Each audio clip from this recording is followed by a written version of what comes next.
Assalamualaikum warahmatullahi wabarakatuh. Selamat siang kakak teteh di Satungtung Ujung Banten. Bahagia sekali Mudofar Kekeha kembali hadir dalam acara podcast yang mana kali ini saya hadir dalam acara Cisata Wancina Sabak Kota. Tetapi Mudofar kali ini anu di Sabak ku orang kota. Kota mana ya? Kota Serang.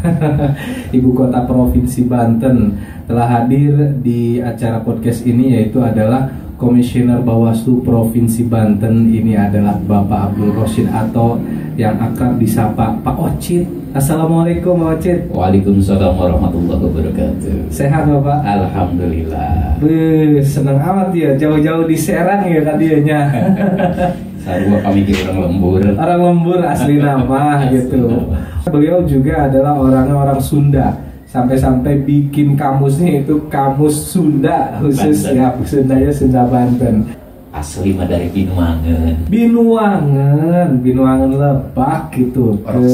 Norok Sunda. Ini seorang ngomong Sunda bela. Siap. Dan Pak Oji sendiri di Bawaslu Provinsi ya Tira sih. Iya. Pengalaman saya menjadi penyelenggara pemilu itu sebetulnya dimulai sejak 2013 waktu mengawal Pileg Pilpres 2014 menjadi anggota Panwaslu Kabupaten Tangerang. Jadi waktu itu mengawal Pileg Pilpres 2014. Kemudian tahun 2017 saya menjadi anggota Bawaslu Provinsi Banten menggantikan pergantian antar waktu. PAW ya. Iya. Yang waktu itu Pak Pramono terpilih menjadi anggota KPU RI. Dan ini di Bawaslu sendiri memang sudah hampir berarti 5 tahun. Iya, menjelang 5 tahun. Kami itu berakhir nanti 2023. Bulan Juni menurut salahnya. Juli. Oke, berarti nanti kalau misalkan ada penjaringan kembali dilakukannya di awal tahun atau mungkin pertengahan ya. Betul, sebelum Juli tentunya. Oke. Nah, kita berbicara heula ya, Pak Wacid, kaitan dengan pemilihan umum atau pemilu 2024. Seperti yang kita ketahui, pemerintah pusat melalui KPU, Mendagri, Bawaslu dan juga Dewan Kehormatan Pemilu ini sudah menentukan tanggal untuk Pilpres dan Pileg. Nyata tepatnya 14 Februari. Dan untuk pemilihan kepala daerah setingkat gubernur, bupati wali kota ini adalah 27 November di tahun anu sarua. Ini bagaimana menyikapinya pertama? Tentu saja perhelatan pemilu dan pilkada yang diselenggarakan secara serentak pada tahun yang sama menghajatkan kesiapan lebih dari kami sebagai penyelenggara. Betul. Pengalaman pemilu di 2019 menjadi pengalaman pertama bagi bangsa kita untuk memilih sampai 5 surat suara. Betul. Nah, ini menjadi pembelajaran bagi kita. Sehingga nanti di 2024 walaupun memang hari-harinya berbeda antara pemilu dengan pilkada, tetapi paling tidak pelajaran dari 2019 itu bisa kita terapkan di 2024. Baik, kalau pembelajaran atau evaluasinya non baik tak kira-kira lah. Pertama misalnya di 2019 itu kami Bawaslu menggerakkan masyarakat untuk turut terlibat aktif dalam pemilu. Nah, ini menjadi modal bagi kita ketika 2024 yang menggelar 2 hajat pemilu dan pemilihan. Nah, partisipasi masyarakat dalam pengawasan ini kami rawat, kami pelihara sehingga nanti ke depan mudah-mudahan keterlibatan mereka itu bisa lebih baik. Yang keduanya kaitan dengan seperti yang kita ketahui, pemilu 2019 ini banyak juga para tenaga-tenaga dari KPPS dan juga yang lainnya yang meninggal dunia. Ini apa evaluasi yang memang harus dilakukan? Seleksi penyelenggara pemilu ad hoc yang di jajaran kami itu ada panitia pengawas kecamatan. Betul. Itu tentu harus kami siapkan dengan sebaik-baiknya, bukan semata dari sisi kompetensi, tetapi juga dari sisi kesiapan fisik. Betul. Dan kami berdasarkan regulasi itu merekrut mereka ada batasan usianya. Oke. Bahkan bukan batasan maksimal. Seperti Minimal di jajaran KPU juga batasan minimal. Oke. Kalau KPU itu jajarannya itu bisa di atas 17 tahun menjadi panitia ad hoc. Nah, kalau di jajaran Bawaslu paling rendah itu 25 tahun. 25 tahun. Ya, mengapa pengawas pemilu menetapkan standar yang lebih tinggi dari sisi usia? Dengan harapan supaya pengawas itu bukan hanya dewasa dan bisa dalam hal pengetahuan dan pemahaman, tetapi juga lebih dewasa dalam hal umur. Oke. Kan bisa dibayangkan, lamun misalnya pengawas pemilu ternyata lebih muda dari sisi usia dibanding misalnya petugas KPPS. Nah, nanti kan iya benar. Secara psikologi ya. Tayang amat aing cenanya. Dia mah udah keletik keneh gitu. Yang nanawan dia mah. Gitu. Tetapi ini kendala-kendala yang lainnya kaitan dengan apa saja kira-kira waktu nih? Kalau waktu kan jauh-jauh hari pemerintah dan DPR sudah menetapkan perihal pengunduran pemilu. Kan kalau tidak diserentakkan normal. Provinsi Banten masa jabatan habis tahun ini, kita gelar tahun ini, kan? Bener. Tapi demi keserentakan maka semuanya disatukan di tahun 2024. Artinya kita punya waktu cukup panjang untuk menyiapkannya. Oke, jadi posisinya lebih matang lah ya. Tapi plus minus benar Pak Ocit. Untuk Banten kan 2022, ini berarti 2024 ada PJS. Namun masyarakat yang begitu temais temelum menjadi gubernur kan ya. Terus juga untuk Kabupaten Pandeglang harusnya beresnya itu 2026, tapi harus ikut untuk 2024 3 tahun setengah, 1 tahun setengah tengah jabat. Dan gitu ini ada plus minus. Ini memang resiko dari sebuah pemilihan serentak mungkin ya. Karena kedepannya Indonesia ini menginginkan pemilihan itu langsung serentak dan meminimalisir kos pangintennya. Dan untuk pemilihan ini kan sebenarnya 2024 juga lamun cek Mudo Farma Ojit posisinya ya rada pacorokokon gitu ya. Lamun dari tahapan misalkan begini nih, pemilihan presiden 14 Februari joblos si masyarakat Valentina dari nyoblos beres dirinya itu kan nggak langsung beres, harus ada tahapan. Ini juga dalam satu sisi pemilihan kepala daerah tahapannya pasti mulai. Nah ini Pak ada pembagian waktu, lamun ceketa mah beririsan lah begini. Bagaimana Bawaslu atau dari jajarannya ini menyikapi hal-hal seperti ini? Baik. Tentu saja kami sudah memulai dengan perangkat yang bisa menjadi dasar bagi kami untuk mengambil langkah dan tindakan. Dalam hal ini misalnya PKPU yang kemudian diikuti dengan Perbawaslu, peraturan Bawaslu begitu. Nah, waktu yang lumayan panjang ini tentu akan kami gunakan dengan maksimal untuk menyiapkan hal itu. Memang rangkaian pemilu dan pemilihan yang hanya berjarak sekitar 6 bulan ini, konsekuensi logisnya adalah dimungkinkan adanya beberapa tahapan yang bersamaan begitu. Masih hajat pemilu belum selesai, kita sudah mulai dengan pemilihan kepala daerah ya. Apalagi misalnya adanya kemungkinan munculnya sengketa pasca pemilu masuk ke MK misalnya. Nah tentu ini sudah kami perhitungkan juga dengan regulasi yang nanti akan disusun oleh pimpinan kami di pusat. Di RI-nya ya. Nah kita berbicara tentang hal-hal yang seksi nih. Anggaran. Nah anggaran ini biasanya menjadi salah satu hal yang memang fokus untuk diteliti. Kira-kira pengajuan anggarannya berapa ini? Ya, memang pesta demokrasi itu menghajatkan dana yang tidak sedikit. Provinsi itu membawahi 8 kabupaten kota. Cuma begini, biasanya kalau ada muncul angka dan kemudian diketahui oleh publik, biasanya tak deng-dengen lah juga gode amat. Nah, kayak kemarin misalnya ya. kawan-kawan kami di Kabupaten Pandeglang, Bawaslu Pandeglang sudah menyampaikan bahwa mereka sedang mengusulkan hingga 29 M. Itu hanya untuk Bawaslu. Sementara untuk KPU biasanya lebih besar. Itu bukan setengahnya, bahkan seperempat, bukan 3/4-nya. Jadi kira-kira lamun Bawaslu kurang lebih 30, ya KPU mah sekitar 100-an gitu. Itu untuk satu kabupaten kan, boro-boro dengdeng kamu dopar ya. Nah, ngadenge miliar-miliaran doang gede amat gitu. Lain gitu kamari, Pak, kami bikin berita program Jaka Mantul Jalan Kabupaten Mantap Betul. Satahunan eta 115. Iya, ngan dipakai jeung pemilu 100 miliar. Asa nate gitulah urang dalam jero hate.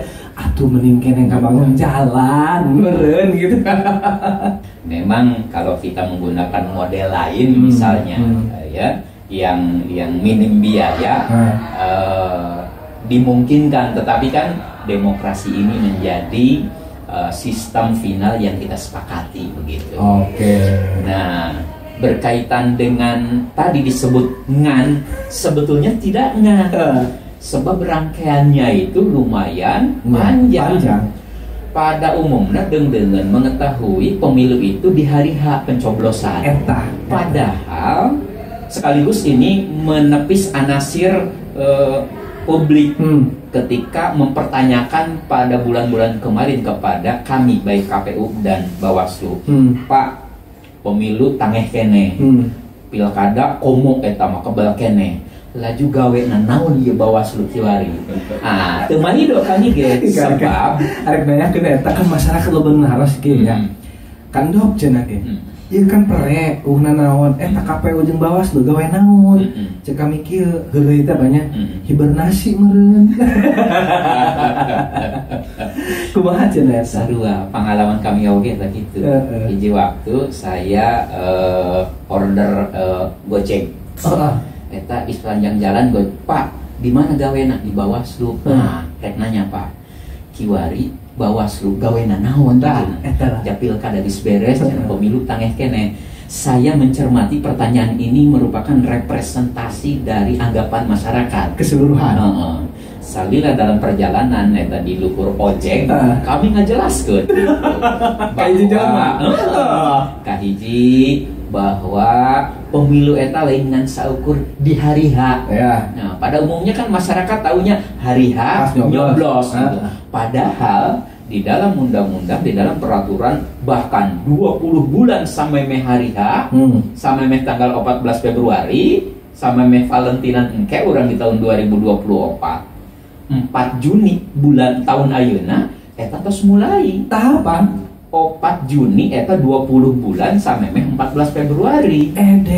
Berarti gawe kami eta lain di pas hari H. Di hari H, tapi jauh-jauh hari. Terus angkanya seberaha ieu? Mafhumnya musulkeun mah kudu rada gede supaya dikabulkanna oge gede.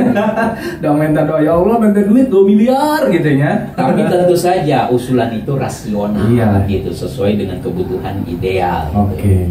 Terus saya juga pengen satu aja nih pertanyaan terakhir. Pemilu itu kalau nggak salah sejak tahun 2009 eta kunaon selalu digelar di Poe Rebo bae Pak Oce. Kunaon teh Poe Rebo mah kagok gitu lah. Harpitnas lain gitu ya. Terus juga hari libur juga lain mun hayang mah kitu poe Senen lah. Jadi ke poe Sabtu Minggu libur, Senin juga libur senasional. Jadi orang nyoblos di situ mah kumaha gitu. Iya, pinter-pinter Kang Mudofar bae memberikan pertanyaan. Sebab bisa saya tanya balik. Andai dilaksanakan pada hari Selasa pun atau hari Senin pun, jigana pertanyaan yang sama tetap muncul, gitu kan? Jadi mewakili bae mah. Nah, kunaon tidak diselenggarakan di hari libur misalnya, Sabtu atau Minggu? Iya, kan sekalian yang pulang kampung, sekalian juga yang lain ada aktivitas libur gitu loh. Salah satu pertimbangannya adalah begini, masyarakat kita itu memang masih menghajatkan pendidikan politik dalam hal ini adalah pentingnya kepedulian kita terhadap proses pelaksanaan pemilu. Oke. Ini masih perlu ditingkatkan. Oh. Ketika pemerintah menetapkan hari Rabu, hari pencoblosan adalah hari libur, dengan harapan masyarakat menggunakan hak pilihnya, beberapa di antaranya malah lebih memilih untuk liburan. Nah, gitu.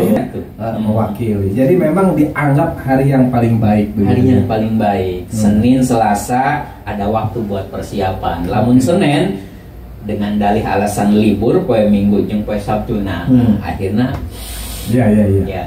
Terus juga Pak Ocit ini, Kakak Teteh ini merupakan seorang penggagas dan juga penggali serta bangga berbahasa Sunda.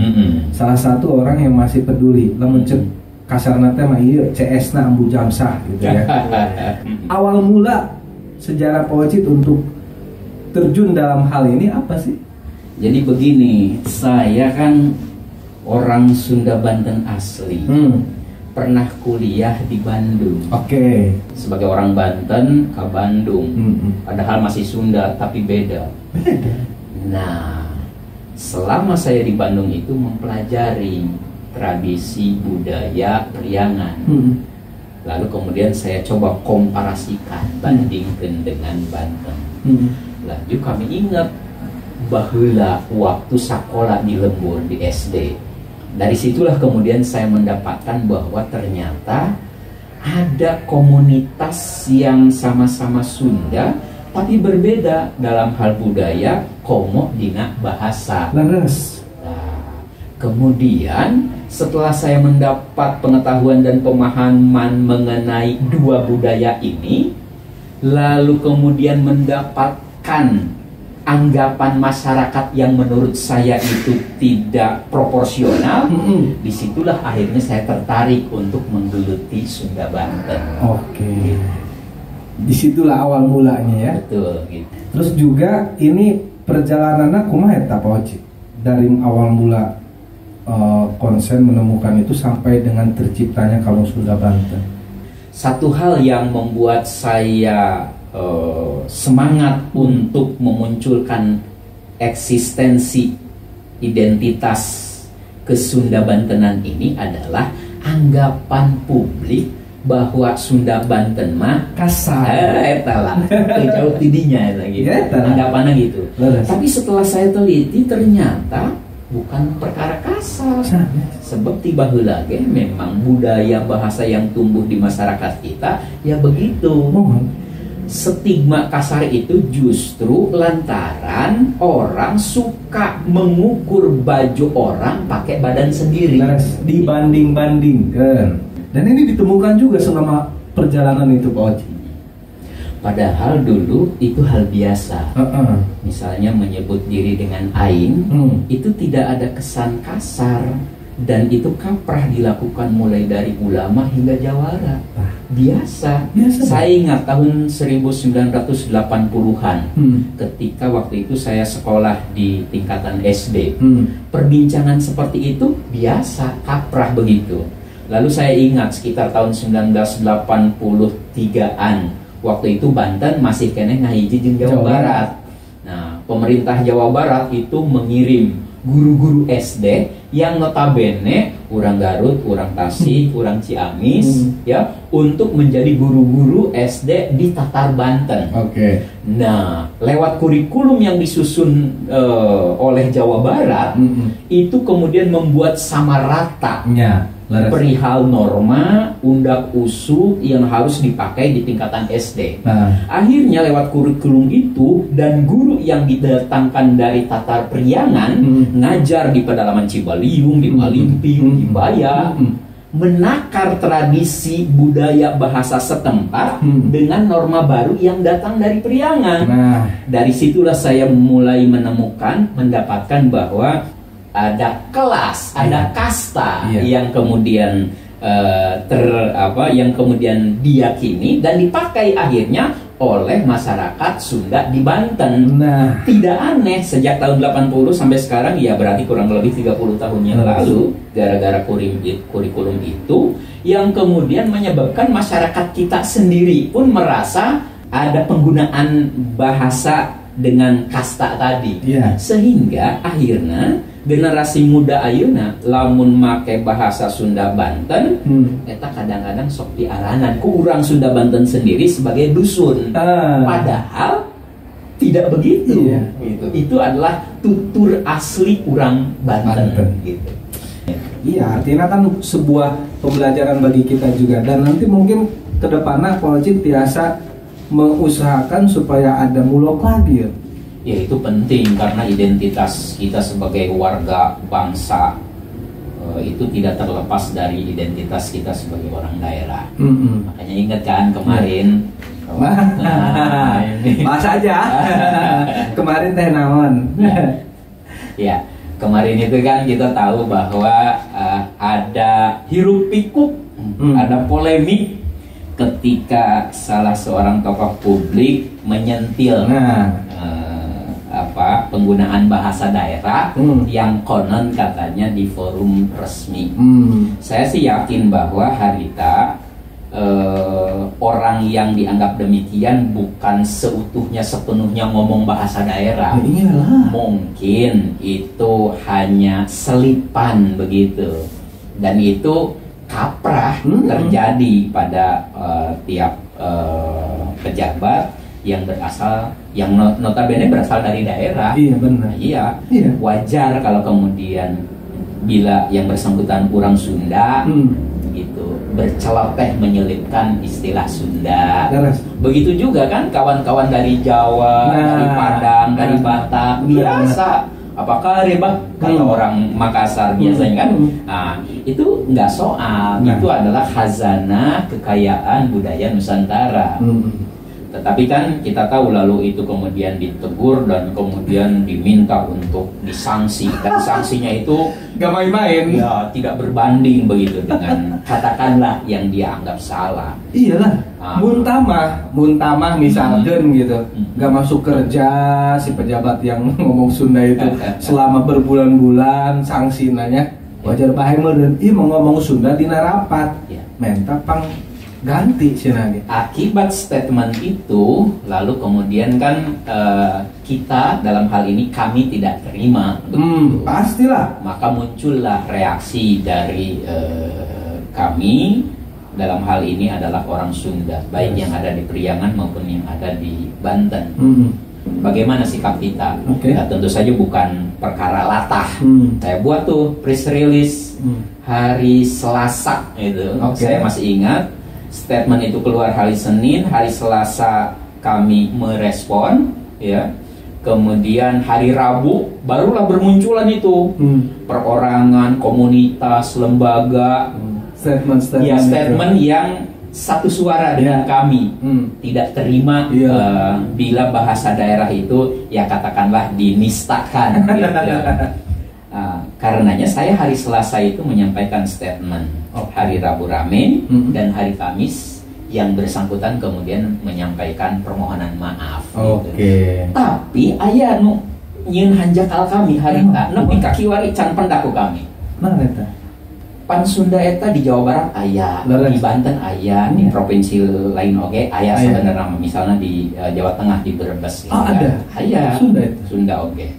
Gubernur Jawa Barat muncul bereaksi kan, wakil gubernur oke muncul kan gitu.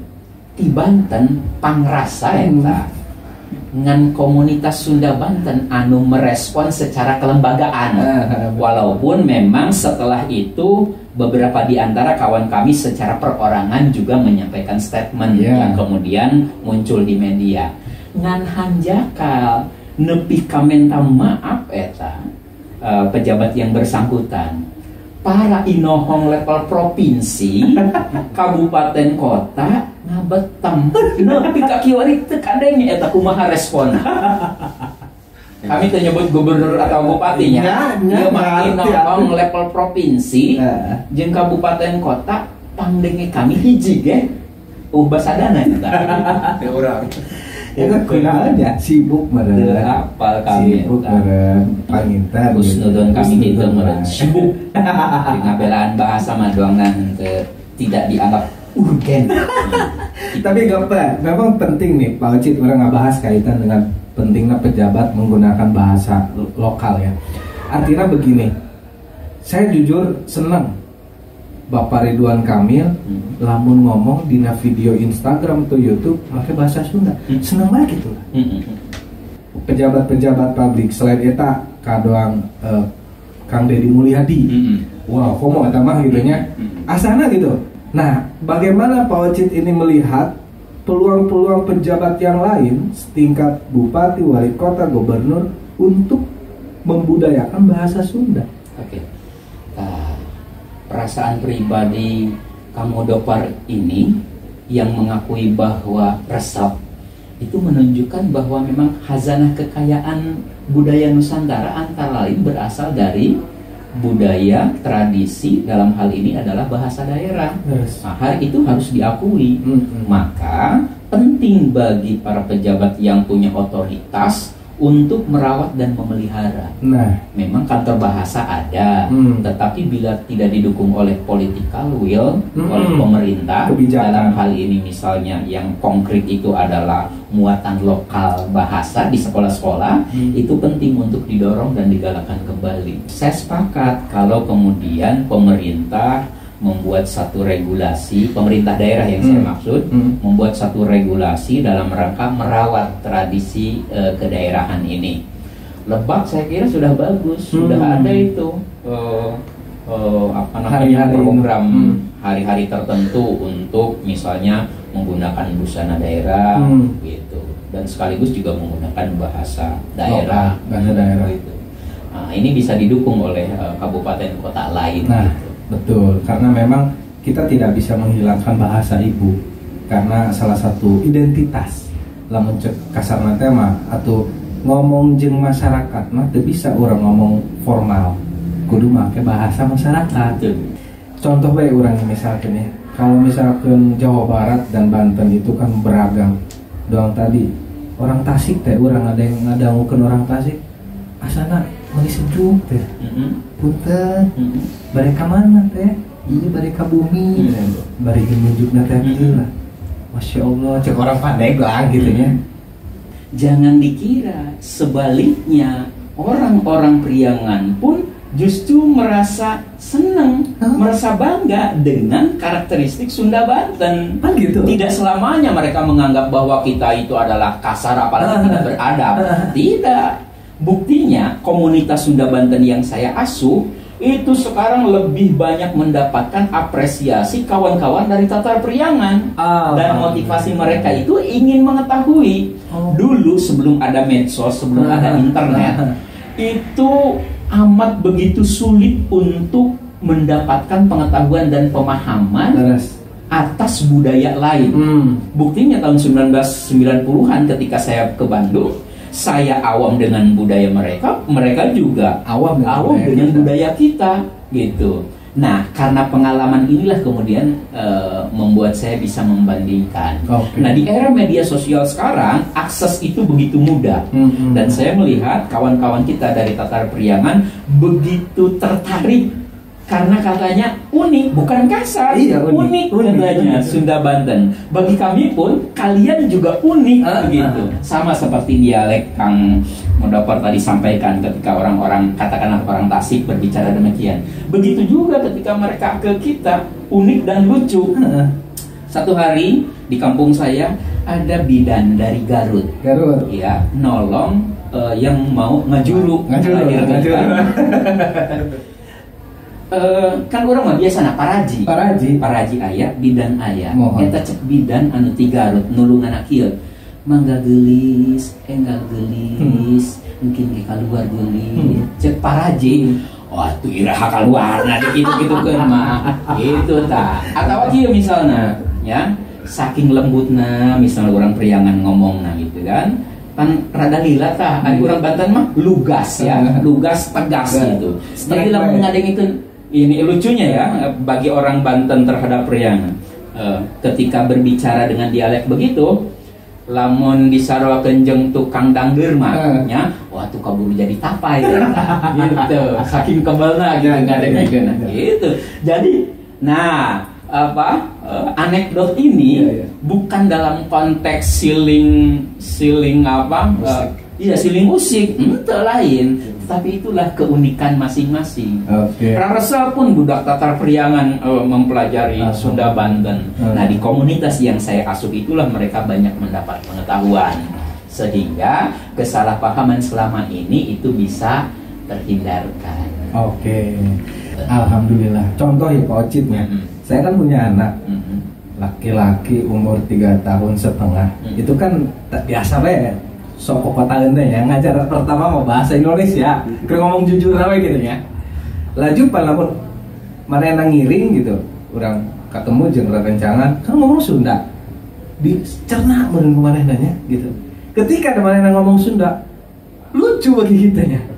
Astagfirullahaladzim, penempatannya pasti gitu kan. Jadi orang izin sorangan aja gitu ya. Tapi kita bangga juga ada. Artinya memang anak itu adalah media yang pas untuk kita berikan pendidikan secara dini. Ini pengakuan ironi.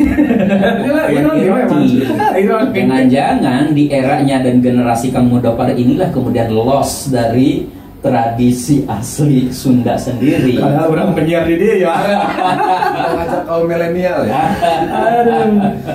Padahal kalau disadari oleh tiap keluarga muda dalam mendidik anak-anaknya, sederhana prinsipnya, ngajaran bahasa Indonesia mah engke ge bisa di sekolah. Iya sih.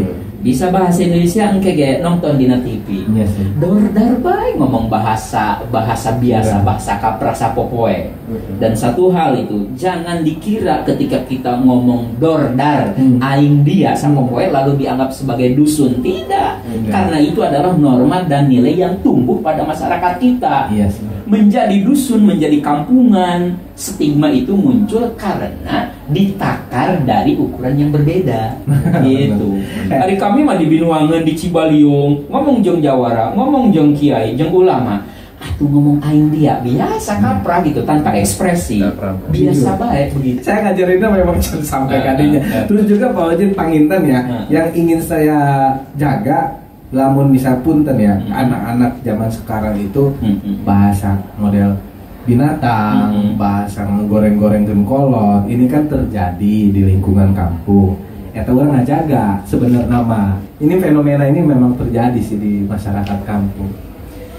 Jangan lupa, walaupun ada undak usuk basa yang kemudian menyebabkan ada alus, kasar, lemes, berbeda dengan adab. Jadi kita juga tahu norma nilai ya, yang itu takarannya adalah adab. Dalam Sunda Banten ada adab, ada ngalunjak. Itu beda dengan kasar, alus, dan lemes gitu. Jadi kita itu bukan kasar, tapi ketika terkesan ada perilaku yang dianggap katakanlah kasar, itu bukan kasar tapi adab yang dipakai. Gitu. Jadi ini pemahaman gitu. Pengaruh ya orang ngomong-ngomong kaitan Sunda, ternyata memang banyak hal anu lecor ya secara pribadi kayak gitu. Meskipun di Krakatau Radio alhamdulillah Pak Ocit gitu, kita penggunaannya itu tidak harus Sunda, tidak harus bahasa Indonesia. Justru kita berbangga bersiaran menggunakan bahasa Sunda. Saya menaruh apresiasi terhadap Radio Krakatau ini yang mencoba menyiapkan slot untuk dalam rangka melestarikan budaya Sunda ini. Terbukti para pendengar yang saya tahu gitu senang banget gitu ketika Kang Mudofar, misalnya Kang Sueb campur aduk ngomongnya gitu. Dan itu Kang Mudofar, Kang Sueb bikin para pendengar itu haren. Haren itu mengingatkannya kepada suasana dulu dan di kampung begitu. Kamu di lembur gawe ke kota. Ya. Eta kangen we nu ngaroge streaming gitu lah. Alasannya gitu lah. Nah, itu nasa di imah sorangan. Alhamdulillah Pak Ocit tekan sih orang ngobrol ya. Mudah-mudahan ini bermanfaat nih kakak teteh, bagi kakak teteh yang seperti saya campur aduk apalagi memberikan pendidikan terhadap anak. jangan pernah menyerah untuk mengenalkan bahasa ibu, karena bahasa ibu adalah salah satu identitas dan kita wajib atau bangga menggunakan bahasa ibu. Atur nuhun Pak Ocit. Sami-sami. Sehat selalu ya, mudah-mudahan tetap semangat. Amin. Apalagi dalam mengawal bahasa Sunda, termasuk sampai mengawal pemilihan umum. Atur nuhun Kakak Teteh, mudah-mudahan kita semua disehatkan semua. Kita tutup podcast kali ini di acara Cisata. Assalamualaikum warahmatullahi wabarakatuh.